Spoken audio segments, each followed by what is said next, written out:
Start. Hello, कैसे हैं आप लोग? उम्मीद करता हूँ सब ठीक होगा। यह समय जो चल रहा है फिलहाल, ये थोड़ा मुश्किल समय है।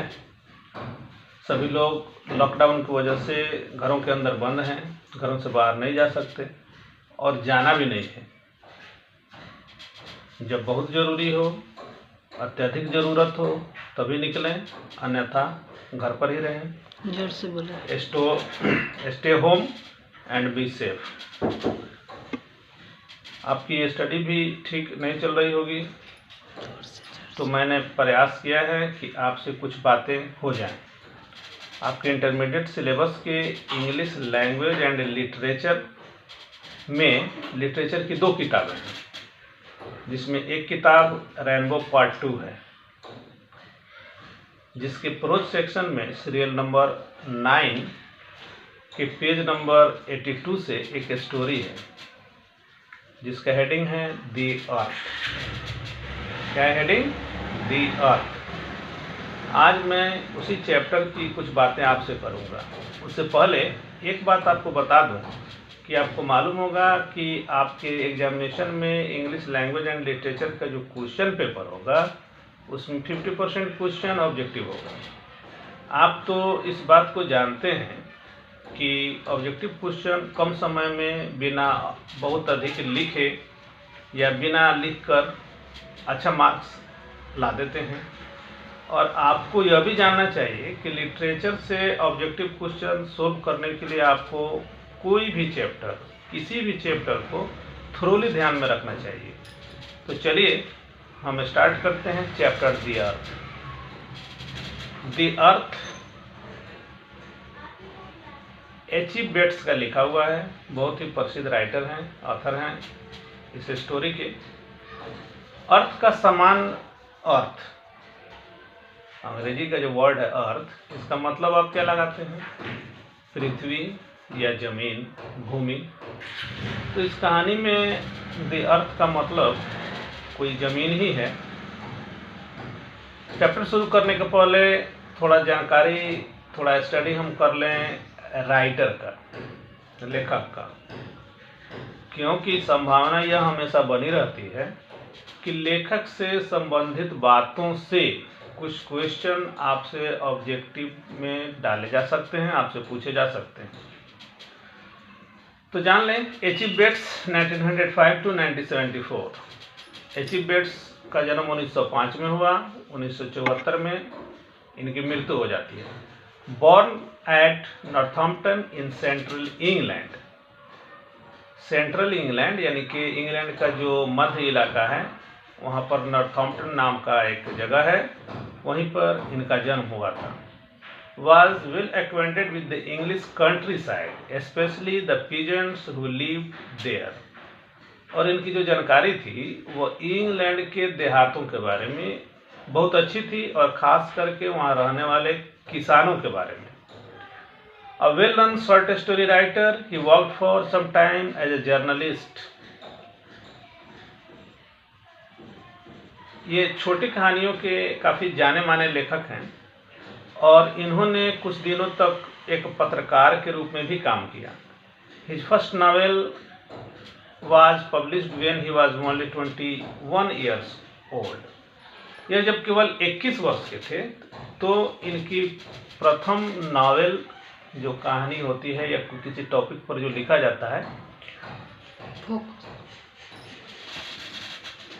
तो उन्होंने अपना जो नावल प्रकाशित कराया या प्रकाशित हुआ इनका नावल, उस वक्त इनकी उम्र 21 वर्ष की थी। He wrote many short stories about airmen and their adventures based on his experience in the Royal Air Force।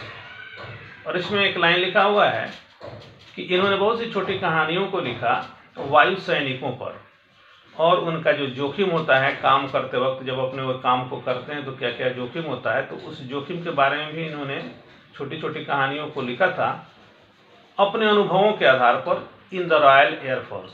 तो इसका अर्थ ये निकलता है कि ये इंग्लैंड का जो वायुसेना था उसमें भी इन्होंने काम किया था।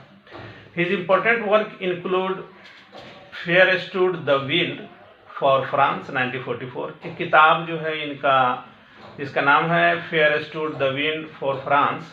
ये 1944 में पब्लिश हुई थी, छपी थी। द पर्पल प्लेन 1947 में, द जैकरेंडा ट्री 1949 में, द स्कारलेट सॉर्ड 1951 में and the darling birds of May 1958 में। और एक और किताब है the darling birds of May 1958 में।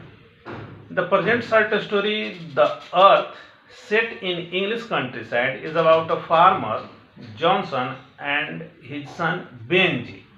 ये जो वर्तमान कहानी है यह जॉनसन नाम के एक किसान का है और उसके बेटे का नाम था Benji. Who appears to be a simple-minded person। देखने में वह एक साधारण दिमाग का आदमी लगता था, बच्चा लगता था। The story very well depicts the laziness of the parents and the growing selfishness and cunningness of their simple-minded son who finally drives them away from their home। यह कहानी बहुत अच्छी तरह से माता पिता का जो एक जिम्मेवारी होता है अपने बच्चों के प्रति, कैसे गैर जिम्मेवार हो जाते हैं, तो गैर जिम्मेदारी का क्या परिणाम होता है बाद में, वो इस कहानी से हमें पता चलता है। और साथ ही साथ उस सिंपल माइंडेड दिखने वाले बच्चे के अंदर में कैसे समय के साथ स्वार्थ और धूर्तता भर कर जाती है और दिखती है बाद में जाकर, और अंत में जॉनसन को अपने पत्नी सहित घर छोड़कर निकलना पड़ता है या घर से निकाल दिया जाता है। कहानी शुरू करने के पहले 3 क्वेश्चन हैं बुक में जो आपके सामने डाला जा रहा है। इस पर सोचिएगा, विचार कीजिएगा और जो कमेंट बॉक्स होगा आप जो वीडियो देख रहे हैं उसमें ज़रूर डालने का कोशिश कीजिएगा। पहला क्वेश्चन है how is your family important to you. सवाल पूछ रहा है आपसे कि कहानी शुरू करने के पहले कि आपका परिवार आपके लिए महत्वपूर्ण क्यों है। Number 2, what are the responsibilities of parents towards their children. दूसरा सवाल है कि माता पिता का क्या जिम्मेवारी होता है, क्या जिम्मेदारियां होती हैं अपने बच्चों के प्रति। तीसरा सवाल है what are the responsibilities of the children towards their parents. फिर सवाल ये है कि बच्चों की जिम्मेदारियां क्या होती हैं अपने माता पिता के प्रति। ये 3 सवाल हैं, इस पर विचार जरूर कीजिएगा।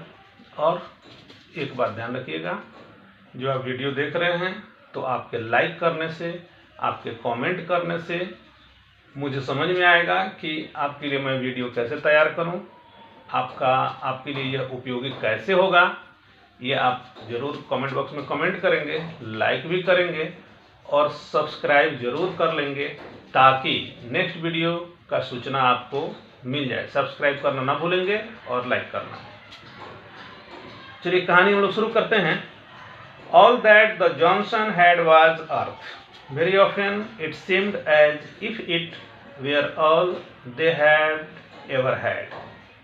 जॉनसन के पास जो कुछ भी था वह जमीन ही थी और प्रायः यह लगता था कि उनके पास हमेशा से यह जमीन ही थी और इसके अलावा कुछ नहीं। It was true that they also had possessions. लेकिन यह भी सच था उनके पास कुछ और भी था। और पलाव क्या था उनके पास, तो एक हल था और 2 व्हील्ड कार्ट, एक 2 पहिए की गाड़ी थी। टूल्स कुछ औजार थे। अ बोनी ब्राउन मेयर, एक भूरे रंग की घोड़ी थी। Who slowly drag the plough and the cart about their rough 4 acre plot. तो एक घोड़ी थी जो घोड़ी हल को खेत में धीरे धीरे खींचती थी या उस 2 पहिए वाली गाड़ी को। यहाँ पर एक बात आपको जान लेना होगा, भारत जैसे देश में बैलों से हल जोता जाता है, बैलों की सहायता से हल में बैल को इस्तेमाल किया जाता है हल खींचने के लिए। लेकिन यूरोप में हल खींचने का काम घोड़े किया करते हैं, इसलिए वहाँ पर घोड़ा का इस्तेमाल हो रहा है, प्रयोग हो रहा है। और इनकी जमीन कितनी थी, एक बात ध्यान रखिएगा, एक एक बिंदु पर आप ध्यान देते चलिएगा, दिमाग में स्टोरी को बैठाते चलिएगा ताकि आपको ऑब्जेक्टिव क्वेश्चन जब आपके सामने आए तो वो निकल के नहीं जा सके। तो जो टूल्स हैं कुछ इसमें वो है, जॉनसन के बेटे का नाम क्या है, घोड़ी का रंग कैसा है, पहिए कितने गाड़ियों वाली है, ये कुछ सवाल दिमाग में आ रहे हैं आपके, उसको दिमाग में रखिएगा। आगे कहता है writer, but without the earth these things were useless, कि जमीन के बिना ये सारे के सारे जो उसके पोसेशन थे, जो सामान उसके अधिकार में थे, हल, औजार, दो पहिए की गाड़ी और घोड़ी, तो बिना जमीन के ये सब बेकार थे। कारण क्या है? तो कारण यही है कि ये जो औजार थे वो कृषि के औजार थे, हल थे जो कि खेती करने में काम आती थी, घोड़ा या घोड़ी जो थी वो हल खींचने का काम करती थी और उस गाड़ी को खींचने, यानी कि सब कृषि से ही रिलेटेड थे। तो जब जमीन ही नहीं तो फिर हल और बैल का क्या काम। It was true that they also had a son, और यह भी सच था कि उनके पास एक बेटा भी था। क्या था? एक बेटा। The Johnson son was named Benji, और जॉनसन का जो बेटा था उसका नाम था बेंजी। क्या नाम था? बेंजी।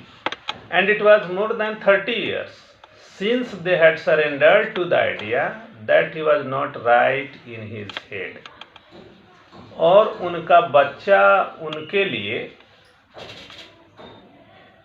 किस रूप में था, किस रूप में उसको समझते थे, तो इस बात को उनको समझने में 30 साल लग गए कि उनके बेटे का दिमाग ठीक नहीं था, और इस बात को दिमाग से निकालने में 30 साल लग गए कि उनका बेटा क्या है, तो मूर्ख नहीं है। यह बात वह नहीं समझते थे, वह शुरू से यही समझते थे कि बेंजी सिंपल माइंडेड है, डल है, भोंदू है, भद्दा है, लेकिन 30 साल तक वो यही समझते रहे। अंत में क्या होता है तो आगे पता चलेगा। It was not that he was insane or imbecile, or even that he couldn't read and write and count figures, but only that he was simple, not quite like other people. ऐसा नहीं था कि Benji पागल था या अर्ध पागल था, या वह लिख पढ़ नहीं सकता था, गिनती नहीं गिन सकता था। बात केवल यही थी कि वह सिंपल था, दूसरे बच्चों के समान नहीं था। And because he was their only son, the Johnson had spent many years being a little too kind, too anxious and too sacrificial towards him. और चूंकि वह उनका इकलौता बेटा था, तो जॉनसन्स, अब यहाँ पर एक बात ध्यान रखिएगा, किताब लिखता है दी जॉनसन्स, जॉनसन तो नाम है तो उसका प्लूरल कैसे बनेगा, तो दी जॉनसन्स का मतलब हो गया, फिर नाम के साथ तो आर्टिकल का भी प्रयोग नहीं होता है, लेकिन दी जॉनसन्स का मतलब हो गया Johnson husband and wife, mister Johnson and Mrs Johnson, इसलिए लिखा जा रहा है the Johnsons. The Johnsons had spent many years being little too kind, ये जो माता पिता थे, हस्बैंड वाइफ थे जॉनसन, वह जो है उस बच्चे के प्रति यानी कि बेंजी के प्रति बहुत ज़्यादा दयालु रहे। टू एंक्शस, उसके बारे में बहुत चिंतित रहते थे, and too sacrificial towards him, और उसके लिए अपने हितों का बलिदान कर देते थे जॉनसन बेंजी के लिए, so that he had grown up to see worse in their eyes. वे लोग ऐसा सोचते थे कि अगर हम शुरू से ध्यान देंगे उस पर तो वह बड़ा होकर बुरा नहीं बन पाएगा, जैसी उसकी स्थिति है उससे और बुरा नहीं होगा। In their eyes than he really was, जितना वह था उससे भी ज़्यादा मूर्ख उसको समझते रहे, कम दिमाग का समझते रहे, बुद्धिहीन समझते रहे। Benji had the large loose limbs, limbs का मतलब हाथ पांव, तो बेंजी के जो हाथ पांव थे वो बड़े थे और ढीले ढाले थे, मतलब आम आदमी की तरह नहीं थे। That often belong to the simple minded, writer कहता है कि लूज लिम्स जो होते हैं, बड़े मतलब सामान्य आकार से लंबे हाथ पांव जो होते हैं वह सिंपल माइंडेड लोगों को होते हैं। And thick soft hair on his face, और उसके चेहरे पर घने मुलायम बाल थे चेहरे पर। He had the look of being a simple hearted man as well as a simple minded man, और उसको देखकर ही लगता था कि वह साधारण दिल दिमाग का आदमी है। His eyes were blue, उसकी आंखें नीली थी, and all day long he had a simple smile on his face, और दिन भर उसके चेहरे पर एक हल्की मुस्कान तैरती रहती थी। मतलब क्या हुआ कि आदमी के बारे में कहा जाता है कि face is the index of mind, चेहरा बताता है आदमी के बारे में। अब चेहरे से हमारे अंदर जो सेंटिमेंट्स आते हैं, हमारी जो भावनाएं होती हैं, सुख का, दुख का, खुशी का, ये सारा पता चलता है। अब किसी के चेहरे पर यदि दिन भर मुस्कान, हल्का मुस्कान हो या लगे कि जैसे कि हंस रहा हो, तो आपको क्या अंदाजा लगेगा? तो अंदाजा ही लगेगा कि सुख में तो हंसना है, दुख में भी हंस रहा है, उदास है तो भी मुस्कान है। मतलब कुछ अलग तरह का उसका अपीयरेंस आपको दिख रहा है, महसूस हो रहा है। But somewhere behind the blue eyes, the simple smile and the soft childish air, his simplicity seemed gradually to have become a kind of cunning. लेकिन कहीं न कहीं उन नीली आँखों के पीछे उसके जो घने मुलायम थे, उसकी हल्की सी जो मुस्कान चेहरे पर रहती थी, ऐसा लगा कि धीरे धीरे ये सारी चीज़ें चालाकी और धूर्तता में बदल गईं। It was more than 30 years since the Johnson, realizing that he was not quite like others. 30 सालों तक, यहाँ पर कुछ किताब में कुछ मिसप्रिंट लग रहा है, 30 years के बजाय 13 होना चाहिए। कारण क्या है, आगे देखिए। तो लगभग आप ये मानकर चले कि 13 वर्षों तक जॉनसन जो थे हस्बैंड वाइफ, 13 वर्ष तक मानते रहे कि वो बच्चा है। उसके बाद उन्होंने माना, समझा कि इतना बड़ा हो गया और यह जो है कि आम बच्चों के समान नहीं है, उससे अलग है। Had taken Benji to a doctor. तब वे लोग बेंजी को एक डॉक्टर के पास ले गए। The doctor had persuaded them that he needed interest that would strengthen his mind. तो डॉक्टर ने उसका अध्ययन किया, समझा और उनको बताया कि इसको ऐसे किसी काम को दिया जाए करने के लिए, यानी कि इसको करने के लिए वैसा काम दिया जाए जिसमें इसका इंटरेस्ट हो, जिसकी रुचि हो उसमें, जिससे इसके दिमाग को मजबूती मिलेगी। यानी कि जब आदमी काम करता है तो विभिन्न प्रकार के अनुभव उसके सामने आते हैं, और जो सारे अनुभव होते हैं, एक्सपीरियंस होते हैं, वह एक्सपीरियंस हमारे लिए आगे बहुत काम के होते हैं, या आप मान सकते हैं कि, या कह सकते हैं और कहा भी जाता है कि इससे, अनुभवों से हमारे ज्ञान में वृद्धि होती है। It would be good if they gave him something to do, some occupation which would help his development. और इसके लिए अच्छा होगा, डॉक्टर ने सलाह दिया कि इसके लिए अच्छा होगा कि इसको कुछ ऐसा काम करने के लिए दिया जाए, कोई व्यवसाय वगैरह जो इसका विकास करे। It would help a great deal if they gave him a special interest। और बहुत ज़्यादा इसको फायदा होगा यदि इसको कुछ विशेष प्रकार के रुचि का काम दिया जाए। To feed his sense of responsibility, मतलब क्या था, वो सिंपल माइंडेड था। तो सिंपल माइंडेड लोग जो है जिम्मेदारी से भागते हैं, किसी चीज़ की जिम्मेदारी अपने ऊपर लेते नहीं हैं। तो डॉक्टर का कहना यह था कि इसको कुछ काम इस तरह से करने को दिया जाए कि इसके अंदर जिम्मेदारी की भावना पैदा हो जाए। You are people of land, the doctor said, let him keep hens। आप लोग जमीन से जुड़े लोग हैं, जमीन के व्यक्ति हैं, मतलब खेती गृहस्थी करते हैं, किसान हैं, तो इसको क्या किया जाए, कुछ ऐसा काम दिया जाए जो आपके काम से रिलेटेड हो। मतलब इसको मुर्गियों को पालने के लिए दिया जाए। ठीक है, तो हम लोग यहीं तक रुकते हैं।